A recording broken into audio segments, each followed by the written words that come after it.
All right. So we just got to keep feeding the content gods.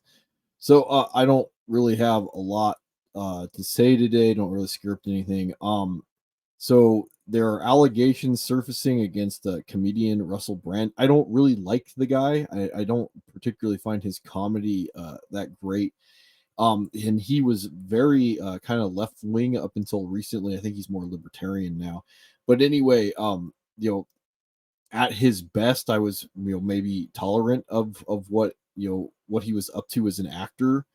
And then his politics got in the way of that consideration. And he's been saying a lot of things that have been very inconvenient to a lot of people involving pharmaceuticals and governments and how they've been run. And he's been gaining traction on certain sites like YouTube. So the allegations that have come out, YouTube has decided to strip him of his monetization, and now the shaming is coming out. And this is a guy like, and I don't like to defend people. This is a guy that has been very open about his drug use and his promiscuous past with women, and it's later, and everybody's going to have skeletons in their closet, and the ability to renegotiate the past into being what it's necessary for the future is something that we really shouldn't be tolerant of within society, because of the fact that everybody can make a mistake, or more importantly, they can make an enemy out of somebody even if it wasn't intentional, and then without some type of like due process and diligence and discretion by the public, then we can just really lose the ability to have some type of contractual relationship with each other. The trust that we need to have a functioning society.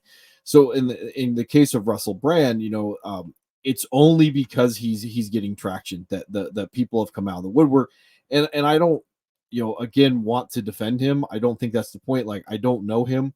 I think that there's likely just the same chance that he did what he did in some capacity than he didn't do, because if he was in the drugs and he was promiscuous, who knows. I was having a conversation the other day about why the people that have all the money and the fame would have to resort to things without consent, because like they can basically buy it, or they can just say, I'm going to do these despicable things, and if you won't do them, I'll find somebody else that will, consensually. But you could argue that some of these things don't need to go down that route, because it's the ability to not have consent which gets these people off, and the fact that it's going to be very difficult for other people to go after them because they have the means to insulate themselves. But again, that's not actually the point. The point is, at what point as a society do we say that like the accusers have lost their ability to come forth because there's an appropriate amount of time that they should have handled it in the past, and why they would come forward in the future if it wasn't for some self-serving means or the means of somebody else, when again, in reality, if they actually cared about trust of society or justice, this immature way that they're handling it has caused a whole bunch of the potential for other people to have to go through the same things that they did because of cowardice, right? So there's a lot to break down, and the main thing is people with more power that are outside of our control, yours and mine, that play the game by their own set of rules because they can, because as George Carlin said, it's it's a club and we're not in it. I talked about the female women's soccer team in Spain. Well, because of the non-consensual kiss that the head of their soccer federation placed on one of their players, and again, I'm not defending people. I think what he did was unprofessional. Maybe should have resigned because of it. Now he's under investigation, and he's been charged with sexual assault because they got rid of sexual harassment. So, taking the risk to be romantic with somebody is going to be treated the same way as physically assaulting them. And in this case, there's a broader topic about the female women's soccer team in Spain wanting certain demands in order for them to play, that extended to the female or the women's soccer team in Sweden basically saying, we may boycott if the the women in Spain don't get their way, and weaponizing this unprofessional, spontaneous act by this guy into, hey, we want our pay to be increased. And the other thing is that the spontaneous kiss by this guy turned into a restraining order, because he's going to go spontaneously win the World Cup and kiss this woman again. I mean, the idea is that you can weaponize these things to silence your critics, and you can weaponize these things to extort the outcome that you want. And us as a society, like, we're okay with it. We're complicit, because by the time this stuff gets laundered to the normie who doesn't have the time or the inclination to actually like invest in what is going on, it is just that this man in Spain sexually assaulted this player, or that Russell Brand, is some sexual deviant, and anything that he says should be dismissed at any time.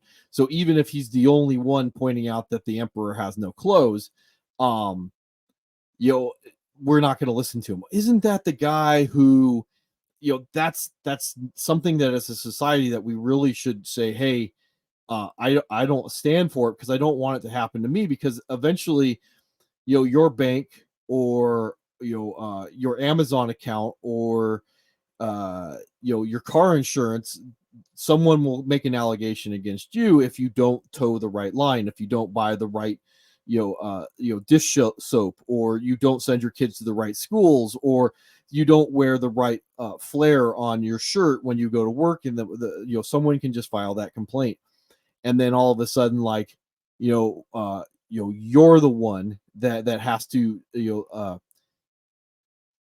defend an allegation that took place 20 years ago at your Supreme Court hearing, because no one can prove whether it happened or not.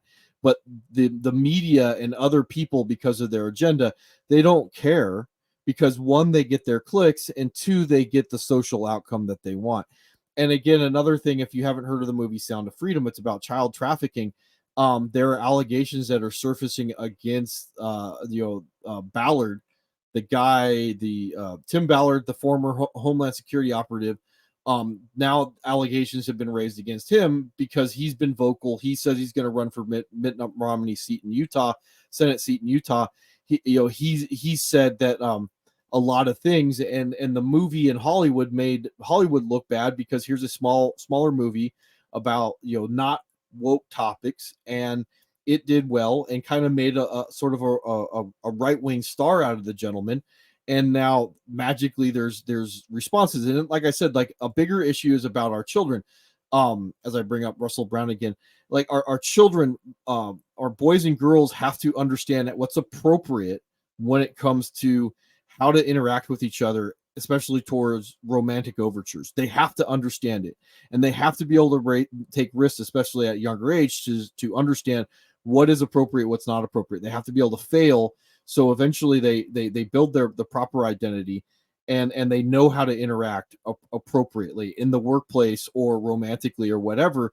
And all we're doing with these allegations to someone that's younger, that doesn't understand the nuance of how things function, is don't take the risk. It's not worth it. Like, I just don't know, so I'm not going to try. And then the other thing, as adults, it's like, again, I'm not going to take the risks, because what are the chances that some college girlfriend is going to come out of the woodwork and make an allegation towards me? Or even worse, I would like to get this loan, but someone else has bid on this project, and now I have to deal with an allegation that I can't remember. So anyway, it's been a long enough today. I think I've said what I want to say.